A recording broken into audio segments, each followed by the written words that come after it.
Now, we are going to talk about what is probably going to be the biggest story in British politics. Well, it will be, fact. In the run-up to November the 26th, it's the budget and what's going to be in it. And Rachel Reeves is in a very, very difficult spot. She needs to find somewhere in the region of £25 billion and £30 billion, mostly from tax rises. And that is really, really challenging. In fact, the figures seem to be getting worse every day. And this is going to be a defining moment for this premiership. So what we can tell you today is one of the ways that she's going to try to raise that money. We are told that she is looking to essentially some of the wealthiest people in this country. She's going to lawyers. She's looking at lawyers. She's looking at GPs. She's looking at accountants and other people that work in the city who have partnerships. So look, I work for The Times, I work for a company, and I'm paid by that company. There are things called limited liability partnerships, which are used by lawyers, particularly in magic circle firms. These are your megabucks ones. And by some weird anachronism of the tax system, they are not treated as, they're not subject to employers' national insurance. So our companies are, our businesses are, but they're not. And they're also treated as self-employed people. And Rachel Reeves is looking at that. And I'm told her view is that is fundamentally unfair. You have some of the richest people in the country that are paying less tax as a proportion of their income than other people. And she wants to redress that with a kind of national insurance tax rate on those very wealthy people. But there is a problem for her. If she does that, it raises about £2 billion. There's a mansion tax, which again is targeting the wealthy. You'll note a recurrent theme here. She wants to go for the wealthy, those with the broadest shoulders. Again, that's raising in the low billions. And the problem that they've got is at the heart of the manifesto was a promise not to raise the three big tax levers: income tax, VAT or national insurance. And the way these numbers are going, the way it's adding up, that looks inevitable at the moment. And there is a big conversation that's happening about one thing on top of that, which is income tax. Yeah, we both picked this up, Steve. So there is a discussion that's been happening for a long time. You know, it's happened at every fiscal event basically, but it's now got a new urgency about that tax pledge and if they now have to break it, as you say, because not only do they need to make up the big black hole, they need to build up their headroom as well. So effectively the black hole is even bigger. And something I know we've both picked up is how they might make a political argument for breaking that pledge. So they've already ruled out VAT because that's regressive. You know, cost of living crisis, that's the thing Labour hears in its focus groups all the time. That's what got the Tories out, more or less, and that's what got them in. They haven't addressed that. UK inflation is uncoupling from the rest of the G7. It's stubbornly high. So the last thing you want to do is, okay, we're putting VAT up and everybody's weekly shop is going to be more expensive. You know, so long and thanks for 100 years of Labour Party history, right? That would be this government completely finished. National insurance for employees is a tax on workers, right? It's specifically a tax on, it's a tax on jobs. It's a tax you only pay if you're employed by somebody else. Income tax, though, you might pay that if you have a sufficiently big pension. You pay that on all of your income, regardless of where it comes from. You pay it on, you know, if you have rental income. So, and as I say this, it feels slightly ridiculous. It's probably the least worst political argument they could make if they want to make that tax pledge. Like we said, we wouldn't raise tax on working people. I mean, I'm not entirely sure people will be listening, nodding along to this distinction, saying, you know what, you're right. You know, thank you for putting on my income tax.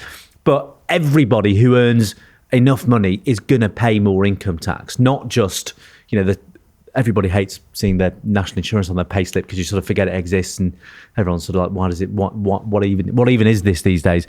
But that is the sort of argument they've been thinking about, or people around number 10 and number 11 have been thinking about if they absolutely have to break this pledge. But you know, having just said it out loud, it's not a good argument. It's not an argument you'd want to make ever. It's an economist's argument. Yeah, so exactly. Look, just to kick out as a subject for debate, I move that this would be electoral suicide because for all the reasons you've outlined, Patrick, it hits every income group, whether you're a worker or a pensioner. And if they do it, which they may have to, bear in mind, this is a serious discussion in government, it is the end of effectively Labour's kind of, at this administration as we see it, the backlash would be so significant, it would be irrecoverable.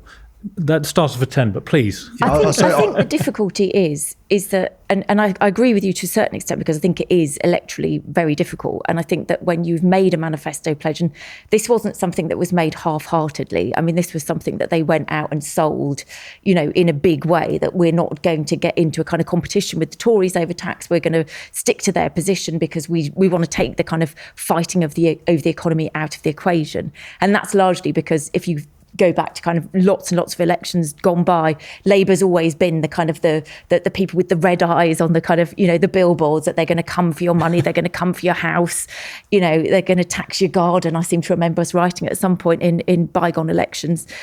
So it's always become the kind of the totemic issue of any election, and they wanted to take that off the table. But I think what's really interesting is that since the budget last year, which, by the way, even though the NICS rises, there's been a huge backlash to that. Lots of people talking about how it's had an impact on inflation, for example. Of course, we saw lots of people who were very unhappy about it.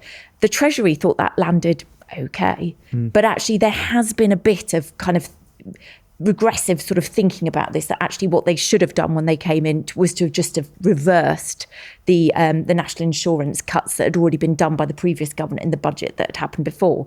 So they are open and thinking about things that they can do that would be swift and easy and not complicated and not have kind of, unintended consequences. And if you think about that, then doing something on income tax is kind of the easiest option.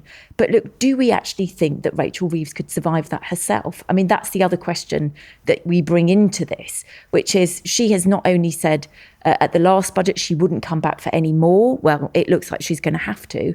But this is a big, big, big pledge to break. And actually her entire sort of reputation, her sort of her commitments to the what she said in the past are all very much bound up to this. And so I think everybody in Number 10 and Sir Keir Starmer himself will be thinking, can he afford to lose his chancellor over this if she feels that she's been pushed into this and has to break something, which actually it has become so sort of intertwined with her and her sort of fiscal policies that she actually has to go as a result of it. Yeah, I mean, I think I've been saying for a while that Reeves' line manager is not the prime minister, it's the bond markets. And, I think that the notion that she could deviate so dramatically from her own stated fiscal tax policy and retain her credibility in the eyes of the markets and indeed the PLP is... It seems far-fetched. I mean, the other thing to say is that it would, I think, lead to a complete revision of how we understand the first year of this government, because if you look at all the things the government did hot on the heels of election victory, winter fuel cuts, they're going to come back on welfare reform, all the language about 22 billion. Everybody knew at the time that there were these levers they could pull on a big three.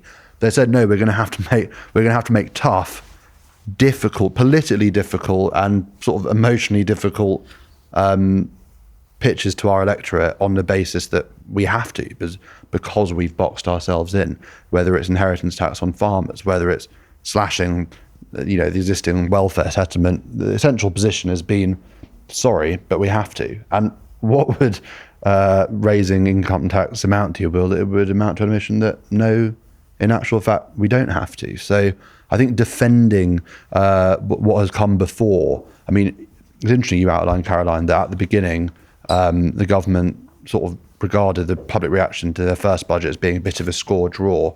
It was only with the passage of time, when you sort of got very queasy reaction from business and when inflation remained as high as it did, that sort of Number 10 got the measure of public opinion. But in relation to this, I think it would just essentially pose quite a complicated question of Starmer and Reeves, which is why? How now do you justify the trajectory of the first year and a half of the government? Well, it's interesting. Your point about the market's interesting. I was having this conversation with somebody recently who said, actually, you would expect Reeves ripping up a manifesto would cause her problems, but actually the markets now look at the tax lock and are increasingly saying, traders increasingly say, this is mental. Like, why are you doing this? It's making your fiscal situation much better. So perversely, actually breaking that pledge, committing electoral suicide, doing the George H.W. Bush, read my lips, no new taxes, then imposing new taxes. And a bit like George H.W. Bush, not really Rachel Reeves' fault exclusively, although actually probably more to a greater extent than Bush having them foisted on him by a Democratic Congress.